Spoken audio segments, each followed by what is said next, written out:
नमस्कार मित्रांनो, सुस्वागतम लक्ष्मीच्या पावलांनी या मालिकेच्या आजच्या भागामध्ये. आता मात्र कला ही अद्वैतच्या सांगण्यावरून कॅबिनमध्ये येते आणि अद्वैत तिला म्हणतो, 2 दिवसापूर्वी मी सिस्टीम अपडेट करण्यासाठी सांगितले होते, त्यामुळे आता हा इतका मोठा प्रॉब्लेम झालेला आहे.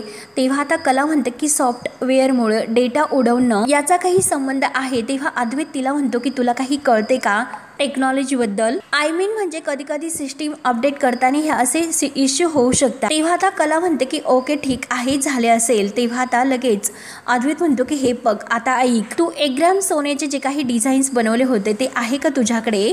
आय मीन म्हणजे ते डिझाईन्स तू पुन्हा बनवून देऊ शकतेस का, की कुठे त्या डिझाईनचे पेपर्स वगैरे असेल तरी चालेल. तेव्हा आता कला म्हणते की डिझाईन्स आणि डिझाईनचे ते पेपर्स मिळणे खरंच खूप अवघड आहे, कारण त्यानंतर आपण खूप काही डिझाईन्स बनवल्या, परंतु आता मात्र त्या डिझाईन्स कुठे मिळतील याबद्दल खरंच मला काही सांगता येत नाही. आणि तसंही तुझ्या लेकी मी गोंधळ वगैरे घालणारी मुलगी आहे, त्यामुळे खरंच मला नाही माहिती. तेव्हा आता अद्वैत म्हणतो की ते सगळं काही जाऊन दे, परंतु तू डिझाईन करणार की नाही ते सांग. तेव्हा आता कला म्हणते की हो देते मी तुला डिझाईन्स बनवून, कारण त्या डिझाईन्स आहे माझ्या लक्षामध्ये, फक्त तू मला त्यासाठी थोडासा वेळ दे. तेव्हा आता अद्वैत म्हणतो की हो नो प्रॉब्लेम. तेव्हा मात्र आता लगेच अद्वैत खुश होतो. तो कलाला म्हणतो की हे बघ, मला माहिती आहे की खरंच तू माझ्या बाकीच्या सर्व काही स्टाफपेक्षा एफिशियंट आहे आणि माझ्या बाकीच्या स्टाफ मेंबरला मी हे सर्व नाही सांगू शकत, परंतु हे सर्व तू करू शकते. आय नो, मला माहिती आहे. आणि तुझ्यासारखी एम्प्लॉई आहे ना तर माझ्या स्टाफ मेंबर मध्ये दुसरी कोणीही नाही. अगं तू खरंच खूप या सगळ्यासाठी खूप परफेक्ट आहे. म्हणून आता अद्वैत कलाचं इतकं कौतुक करत असतो. तेव्हा कलाच्या चेहऱ्यावर हसू येते आणि ती अद्वैतला हसून म्हणते, कला म्हणते की अरे तू खरंच खूप असा अगदी परफेक्ट असा बिझनेसमन आहे रे चांदेकर. म्हणजे हे बघ, जर तुला समोरच्याकडून काम करून घ्यायचं असेल तर मात्र त्याचं अगदी खोटं असं तोंड भरून कौतुक करून घेता येते. खरंच खूप मस्त. तेव्हा आता अद्वैतला थोडासा राग येतो. तो रागानेच बघत आता मनात म्हणतो की आता यापेक्षा मी आणखीन हिच्याशी किती खरं बोलू. जे काही मी खरं बोलतो तरी सुद्धा हिला ते खोटच वाटते, परंतु आज मात्र हे मला खरं तर मानूनच घ्यावे लागेल की ही आहे म्हणून जे जोगळेकरांचं डील आहे तर ते माझं पूर्ण होते. तेव्हा आता कला म्हणते की बरं ठीक आहे, मला थोडासा वेळ दे, मी तुला डिझाईन्स पूर्ण करून देते. तू जोगळेकरांना जो शब्द दिलेला आहे तो शब्द पूर्ण होईल. तेव्हा आता अद्वैत थँक्यू असं म्हणून अगदी खुश होतो. तेव्हा आता कला म्हणते की हे बघ चांदेकर, मी तुला डिझाईन्स बनवून देईल, परंतु तुला सुद्धा काही गोष्ट अगदी लक्षात ठेवावे लागते. एकतर म्हणजे चांदेकर, अरे मी बाहेर बसूनच डिझाईन बनवेल, आणि दुसरी गोष्ट म्हणजे तू जोगळेकर सरांना शब्द दिलेला आहे, आता खूप मोठी इमर्जन्सी आहे म्हणून ह्या डिझाईन्स करायला मी तयार झाले, परंतु यापुढे मात्र मी ठरवलेलं आहे की तुझ्याबरोबर काम नाही करायचे. मी दुसऱ्या डिपार्टमेंटला ट्रान्सफर करून घेईल, तेथे मला काम करण्यासाठी खूप आवडेल, चांदीच्या विभागात वगैरे. आणि तेवढ्यात मात्र आता जे स्वामीनाथन सर आहे तर ते स्वामीनाथ सर येतात आणि हॅलो अद्वैत चांदेकर आणि कलाला सुद्धा हॅलो तो म्हणतात. तेव्हा मात्र कला ही त्यांना नमस्कार करते. तेव्हा आता स्वामीनाथन सर म्हणतात की हे बघ अद्वैत, माझं तुझ्याकडे एक महत्त्वाचं काम आहे आणि ते काम म्हणजे गेल्या वेळेस जे काही डील तू केलं होतं त्यामुळे अजून काही डिझाईन्स मला करायचे आहे. गेल्या खेपेला मी जी काही डिझाईन्स केली होती आणि अशीच काहीतरी डिझाईन्स मला यावेळेस सुद्धा बनवायची आहे आणि बाकी काही डिझाईन्स बद्दल आहे मी तुम्हाला नंतर सांगेलच. तेव्हा आता कला म्हणते की हे बघा सर, तुम्ही खूप महत्त्वाचं बोलतात, मी आहेच बाहेर. तेव्हा आता स्वामीनाथन सर म्हणतात की नाही कला तू येतेच थांब, कारण मला तुमच्या दोघांशी बोलायचं आहे. मला हे विचारायचं आहे की ह्या नवीन कामासोबत तुम्ही दोघे जण एकत्र काम करू शकताल का? तेव्हा आता अद्वैत म्हणतो की काय आम्ही दोघे?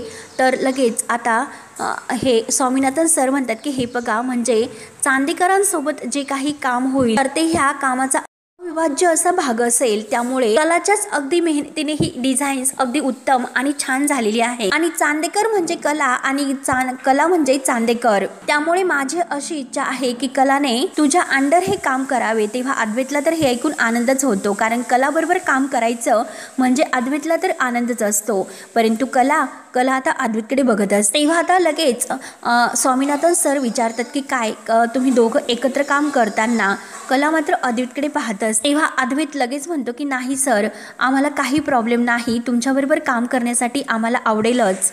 म्हणजे आय मीन खरेला सुद्धा आणि कलाला सुद्धा तुमच्याबरोबर काम करायला आवडेलच, आणि त्यांच्या मनात जे काही आहे त्यांच्या मताबद्दल त्या तुम्हाला सांगतीलच. तेव्हा आता कला सुद्धा तयार होते. कला म्हणते की हो सर, चांदेकर जसा म्हणाला तसं मला सुद्धा ह्या प्रोजेक्टमध्ये काम करायला आवडेलच। तेव्हा मात्र आता स्वामीनाथन सर हे खुश होतात आणि उत्तम, मला आता काहीतरी एक महत्त्वाचं काम आहे त्यामुळे मी निघतो। तेव्हा आता स्वामीनाथन सर निघून गेल्यानंतर आता लगेच अद्वैत हा कलाला म्हणतो की काय खरे, याला म्हणतात की अगदी दैवी हस्तक्षेप। आणि खरे तुम्ही तर आत्ता मला म्हणाले होतात की चांदेकर मला तुझ्यासोबत आता यापुढे काम करायचे नाही, मग आत्ता जे काही झाले स्वामीनाथन सर आलेले आहे तर ते काय म्हणालेत, आपण दोघांनी एकत्र काम करावं असे ते सांगून गेले, परंतु बाकीचं सोड, आपण दोघं एकमेकांसाठी छान अशी टीम आहोत। तुझ्या मनात मात्र काहीतरी वेगळं आहे आणि देवाच्या मनात काहीतरी वेगळेच आहे। तेव्हा आता कला म्हणते की चांदेकर हे बघ, हे सगळं काही सोड, या सगळ्याच्या खूप पलीकडे मी गेलेले आहे, त्यामुळे तू असं काहीतरी विचार करू नको। त्यामुळे हे बघ, तू एक गोष्ट आठव, जेव्हा मी तुला म्हणत होते की अरे आपण सुद्धा एक छान टीम आहोत, जे काही अंबाबाई आपल्याला संकेत देते, तेव्हा तू काय विचार केला होता, काय म्हणाला होता, तेव्हा तू मला असे म्हणायचं की हा फक्त एक योगायोग आहे, बाकी आपल्यात काही नाही। तेव्हा मात्र तू माझं म्हणणं जे काही आहे तर तो अगदी वेड्यात काढून अगदी हे करून लावायचा। अरे किती वेळेस तुम्हाला असा घालून पाडून बोलायचा, माझा अपमान करायचा, परंतु आता मात्र तुझा त्यात फायदा आहे, तुला त्याची सध्या गरज आहे, म्हणून माझीच वाक्य मला तू परत ऐकवतोस का? खरंच चांदेकर, अरे तू खूप स्वार्थी असा आहेस, तुला फक्त जेव्हा माझी गरज लागते तेव्हाच तू माझ्याकडे येत असतो। त्यानंतर आता कलाही घरी येते। कला घरी आल्यानंतर आता तिच्या पाठीमागे येते आणि संगीता विचारत असते की अगं कला काय झाले, आजचा दिवस कसा गेला? तेव्हा आता संगीता तिच्या अगदी मागे पुढे करत असते की अगं कसं वाटतं सांग ना, आणि थांब मी तुझ्यासाठी कॉफी करून घेऊन येते। तेव्हा मात्र आता लगेच कला ही थोडीशी ओरडते।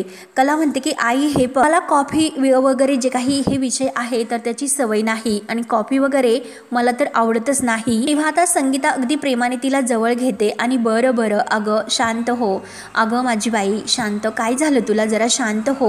तेव्हा आता अगदी प्रेमाने मात्र आता संगीता तिला विचारत असते। तेव्हा आता कला म्हणते की आई अगं तुला काय सांगू, कारण मी तुला म्हटले होते की हा बोलतो आणि वागतो मात्र एक। आज मी त्याला ऑफिसमध्ये सांगितले होते की हे बघ ऐकून घे, मला तुझ्या अंडर काम नाही करायचे, पण नेमकं त्याच वेळी स्वामीनाथन सर आले आणि ते म्हणालेत की एक मोठा खूप म्हणजे प्रोजेक्ट आहे आणि त्यात तुम्ही दोघांनी एकत्र काम करावे अशी माझी इच्छा आहे, तर मला ते आवडेल। परंतु आता मात्र जेव्हा स्वामीनाथन सर तेथून निघून गेले तर हा काय म्हणतो म्हणजे अद्वैत की बघ तुझ्या मनात असे एक आणि होते मात्र एक, जे काही आहे ना ते संकेत आहे। तेव्हा आता कलाचं हे बोलणं ऐकून आता संगीताला इतका आनंद होतो आणि संगीता देवी अंबाबाईला हात जोडते आणि म्हणते की अंबाबाईचीच कृपा आहे आणि हे बघ अगं जावई बापू कला एकदम बरोबर बोलतात। तेव्हा आता कला ओरडते। कला म्हणते की काय ग आई काय बरोबर बोलतात, हे बघ जेव्हा मी म्हणाले ना तेव्हा मात्र त्याला हेच सांगण्याचा प्रयत्न करत होते, तेव्हा तर तो मला मूर्खात काढत होता, परंतु आता मात्र त्यालाही वाटते, त्यालाही खरे संकेत वाटतात, मग याला काही अर्थ आहे का, मी जे काही म्हणते माझ्या म्हणण्याला कोणताही अर्थ नाहीच का? तेव्हा संगीताला खूप हसू येत असतं। संगीता हसून म्हणते की अगं त्यांना म्हणजे जावई बापूंना मिळालेले संकेत हे खरे असतील आणि मग ते खरे आहेत म्हणून ते खरेच असतील। तेव्हा आता कला ही संगीतासमोर हात जोडते आणि म्हणते की आई हे बघ आता मात्र मी थट्टा आणि मस्करी करण्याच्या मूडमध्ये नाही आणि जाऊन दे, मी आता जाऊन झोपते, मला कोणीही डिस्टर्ब करू नका। तेव्हा आता संगीता म्हणते की अगं एवढं तर माझं ऐकून घे, परंतु कला न ऐकता आता तेथून निघून जाते आणि झोपायला गेलेली असते। तेव्हा संगीता अंबाबाईला हात जोड, आई अंबाबाई अगं बघ ना कला किती चिडचिड करतेस ग, आणि हे बघ कितीही तिला चिडचिड करून दे, जावई बापू बरोबर भांडून दे, परंतु बघ ना ग नवरा बायको मध्ये भांडण हे होतातच, परंतु मी तुला एवढंच सांगते, परंतु एक गोष्ट मात्र तू कर की तिच्या मनात जावई बापू बद्दल द्वेष असा निर्माण करू नको। त्यानंतर आता सोम आणि अनामिका यांच्या दोघांमध्ये आता जे काही सुरू आहे तर ते अनामिकाने आता सोमला रजनी समोर विचारलेले असते, म्हणून रजनी आता त्या प्रत्येक गोष्टीचा विचार करते आणि विचार केल्यानंतर मात्र आता तिला इतकं टेन्शन येते, तिला आता त्यांची काळजी लागते, कारण अद्वैत आणि कला या दोघांमध्ये जे काही घडलेले आहे आणि अनामिका या दोघांमध्ये घडते की काय याची आता रजनीला भीती वाटत असते। कला आणि अद्वैत यांचं जे काही झाले डिव्होर्स पेपरवर सह्या करायच्या, जे काही तो घडलेला प्रसंग आहे तो प्रसंग सुद्धा रजनीला आठवतो आणि कला डिव्होर्स पेपरवर सह्या करून या घरातून निघून गेली ते सुद्धा आता रजनीला आठवत असते। आणि तेवढ्यात अद्वैत घरी येतो तर त्याच्या डोक्यामध्ये काहीतरी भलताच विचार असतो, त्यामुळे तो समोर जो काही खांब आहे तर त्याला त्याचा धक्का लागतो आणि अद्वैतला लागते. रजनी धावत येते. रजनी म्हणते की अद्वैत, अरे काय झाले, तुझं लक्ष कुठे आहे? तेव्हा आता अद्वैत म्हणतो काकी काही नाही, मला प्लीज थोडीशी कॉफी देशील? तेव्हा आता रजनी विचारते की रूम मध्ये जाणार आहेस का? तर अद्वैत म्हणतो की नाही इथे. तेव्हा आता अद्वैतला हे टेन्शन आलेले असते की कला त्याला जे काही म्हणलेली आहे की हे बघ मला तुझ्या अंडर आता काम करायचं नाही, त्यामुळे अद्वैतला आता ते सारखं आठवते. आणि तेवढ्यात स्वामीनाथन सर आलेले असतात आणि माझ्या कंपनी सोबत तुम्ही दोघे एकत्र काम करताल का असे त्यांनी विचारलेले असते. आणि कला त्याला जे काही म्हणलेली आहे की अरे तू माझी वाक्य मलाच ऐकवतो खरंच चांदेकर, अरे तू खरंच खूप स्वार्थी आहेस. रजनी कॉफी करायला किचनमध्ये येते आणि ती सारखा आता विचार करते, आता आमच्या घराला काय कोणाची नजर वगैरे लागली की काय, तिला ते सर्व काही आठवते. आणि तेवढ्यात आता तिचं लक्ष नसल्यामुळे ती गरम पातेलेला हात लावते आणि गरम पातेलेला हात लावल्यानंतर मात्र आता तिला चटका बसतो. ती जोरात आई ग असं ओरडते. तेव्हा मात्र आता अद्वैत धावतच येतो. अद्वैत आता रजनीला विचारतो की काकी अगं काय झाले, तू कसल्या विचारातच आहे का? तेव्हा मात्र आता रजनी म्हणत असते की हे बघ, अरे तू माझं सोड, परंतु तुला काही टेन्शन वगैरे आहे का? ऑफिसमध्ये सर्व काही व्यवस्थित तर आहे ना? तेव्हा आता अद्वैत म्हणतो की हे बघ अगं काही खरं नाही, कारण त्या खरेचं नेमकं काय चाललं काहीच माहिती नाही. आणि हे बघ मी तिच्या इतके मागे पुढे पुढे करत असतो, परंतु ती ऐकून घ्यायला काही तयारच नाही. तिच्याशी आता इतकं चांगलं वागतो आणि ती मला न जुवंता सरळ येथून निघून जाते. खरंच या मुलीला प्रचंड इगो आहे. तेव्हा रजनी म्हणते की अरे मी तर काय सांगणार, कारण ती तुझी बायको आहे. तेव्हा आता लगेच अद्वैत हा रजनीला विचारतो की ती कायम तुझ्या सोबत असायची, मग तुला तिच्या इगोबद्दल काही असे जाणवले नाही का? तेव्हा आता रजनी म्हणते की काय इगो म्हणजे माज ना? आणि हे बघ अद्वैत, इगो आणि माज ह्या दोन वेगवेगळ्या गोष्टी आहेत. अरे जेव्हा ती येथे होती तेव्हा आमच्यात खरंच खूप छान मैत्री होती. अरे खरंच कला मला खूप आवडते, कला खूप चांगली आहे. आमच्यात जे काही नातं होतं ना ते खरंच खूप चांगलं होतं. आणि हे बघ कला म्हणशील तर खरंच अगदी सरळ मनाची ती मुलगी आहे. अरे मुळात म्हणजे ती खूप खरी आहे आणि खूप स्वाभिमानी आहे. ती कुणाचीच फसवणूक नाही करणार आणि जर तिची फसवणूक कुणी केली तर ती खपून सुद्धा नाही घेणार. ती समजून घेईल आणि एक संधी सुद्धा देईल. आणि जर कायम स्वरूपी सातत्याने जर तेच होत असेल तर ती कायम मात्र आता स्वतःसाठी उभी राहील. आणि हे बघ कला कधीही मुळमुळू रडत नाही बसणार. तेव्हा आता अद्वैत रजनीचं हे सगळं काही बोलणं ऐकून घेतो आणि त्या बोलण्यावर विचार करत मनात म्हणतो की काकीने तर तिच्याबद्दल आज वेगळंच काहीतरी मला सांगितले. त्यानंतर आता इकडे संगीता घाईने लगबगीने आता 2 डबे तयार करून घेऊन येते. अगदी गरम टेबलवर ठेवते आणि धावतच ती परत किचनमध्ये निघून जाते. आणि त्यानंतर आता कलाही तयार होऊन बाहेर येते. आईला आवाज देते की आई चल आता मी निघाले. तेव्हा आता संगीता धावतच येते आणि तिला पाण्याची बॉटल वगैरे देते. तेव्हा आता कला म्हणते की आई कधी एकदाचं काम संपून घरी येते असं मला झालेलं आहे.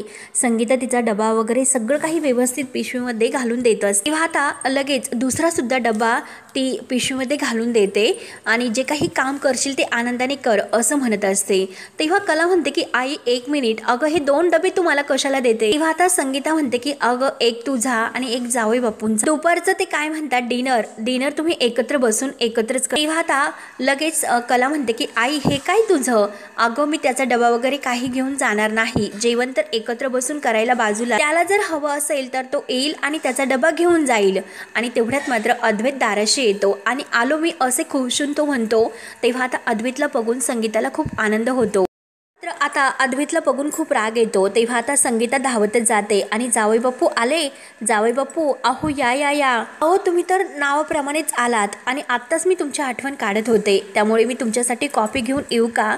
तेव्हा आता अद्वैत म्हणतो की नको निघायचं आहे आता. कलाकडे बघून हसतो आणि खरे चल असं प्रेमाने म्हणतो. संगीता म्हणते की हो खरी निघा. तर अद्वैत म्हणतो की अगं ऑफिसला जायचं आहे. तेव्हा आता कला रागाने त्याला म्हणते की हे बघ जर तू सारखं मला असं घ्यायला येत असेल तर मी ऑफिसला येण्याचं सुद्धा थांबवे, माझी मी येऊ शकते तेवढी स्वावलंबी आहे मी. तेव्हा आता अद्वैत म्हणतो की अगं तू माझ्याबरोबर गाडीत येणार आहे. तेव्हा आता कला स्पष्ट शब्दात म्हणते की नाही आणि हे बघ तू माझ्या मागे लागू नको. तेव्हा अद्वैत संगीताला म्हणतो की ही तर माझं ऐकूनच घेत नाही. तेव्हा आता कला म्हणते की का रे, का ऐकून घ्यायचं मी तुझं? तेव्हा आता अद्वैत म्हणतो की मी तुझा बॉस आहे आणि बॉसचं ऐकावंच लागते. तर संगीता म्हणते की हो ते तुझे बॉस आहे आणि बॉसचं हे ऐकायचंच असतं. तर कला म्हणते की ते ऑफिसमध्ये ऐकायचे असते, इथे नाही. आणि बॉस असे त्यांच्या कर्मचाऱ्यांना पिकअपची सर्व्हिस देतात का? अद्वैत हसून म्हणतो की आता मी आलो ना, मग किती कटकट करशील बरं? तेव्हा आता संगीता म्हणते की हो ना अगं किती कटकट करशील।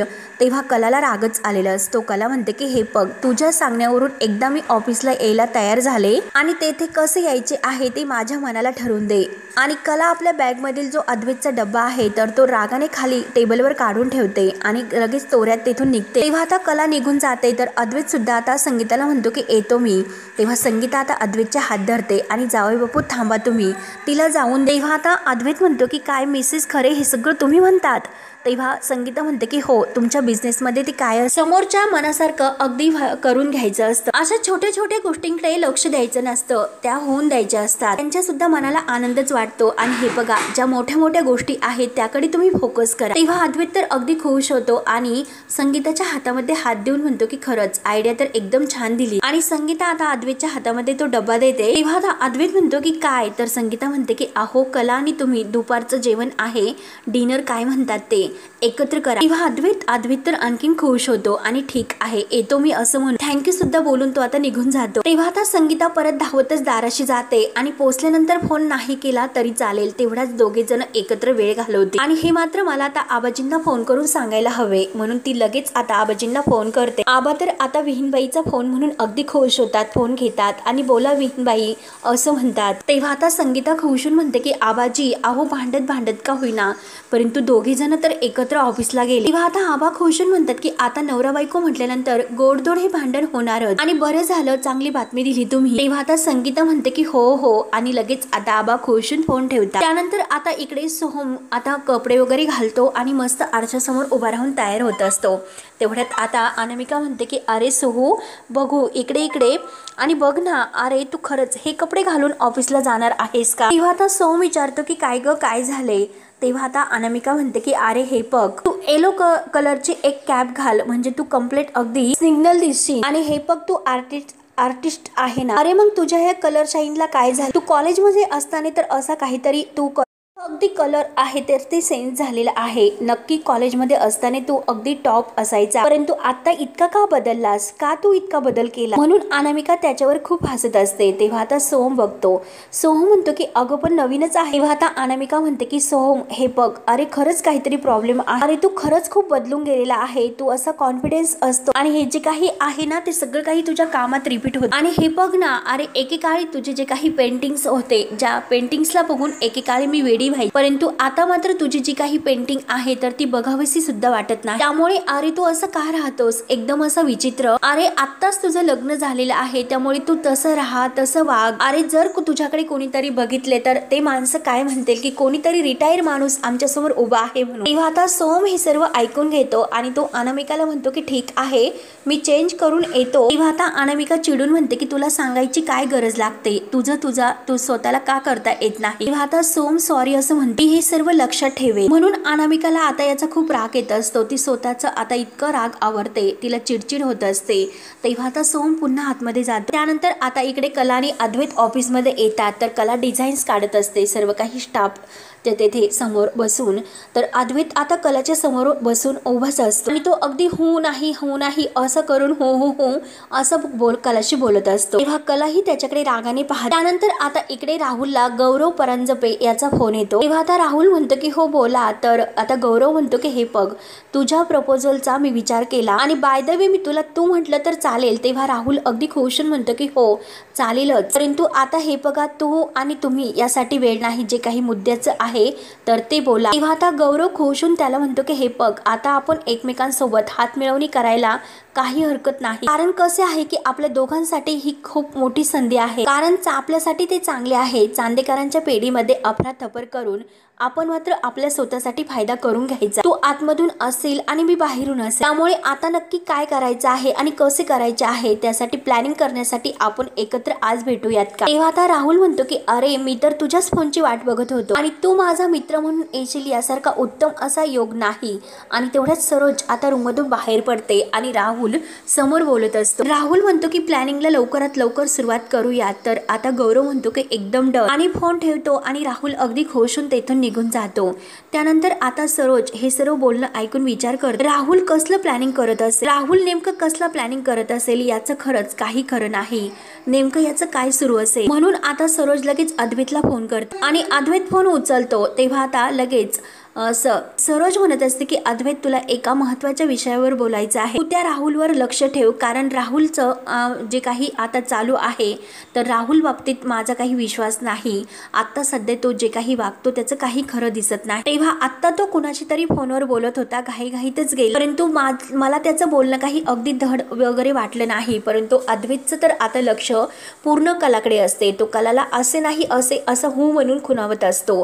तेव्हा आता सरोजला ही समजते. सरोज म्हणते की अरे अद्वैत, अरे मी काय बोलते, आणि परत सरोज तिचं बोलणं बदलते की रॉकेटने बाजारातून भेंडी आणली आणि कोल्हापूरमध्ये पाऊस झाला, भाजीमध्ये मी गूळ घालायला सांगते, म्हणून ती बरोबर आता अद्वैतचं लक्ष आहे की नाही हे बरोबर लक्षात आणते. अद्वैत हो हो असं करत असतो. तेव्हा रागाने सरोज आता अद्वैतला अद्वैत असं म्हणते, लक्ष कुठे आहे तुझं. तेव्हा अद्वैत लगेच आता खडकणी जागेवर येतो. तेव्हा आता अद्वैत त मम करत असतो आणि आई अगं तुझ्या बोलण्याकडेच लक्ष आहे असं घाबरतच म्हणते. तेव्हा आता कलाला हसू येत असते. तेव्हा अद्वैत पुन्हा विचारतो की आई तू काय बोलत होतीस.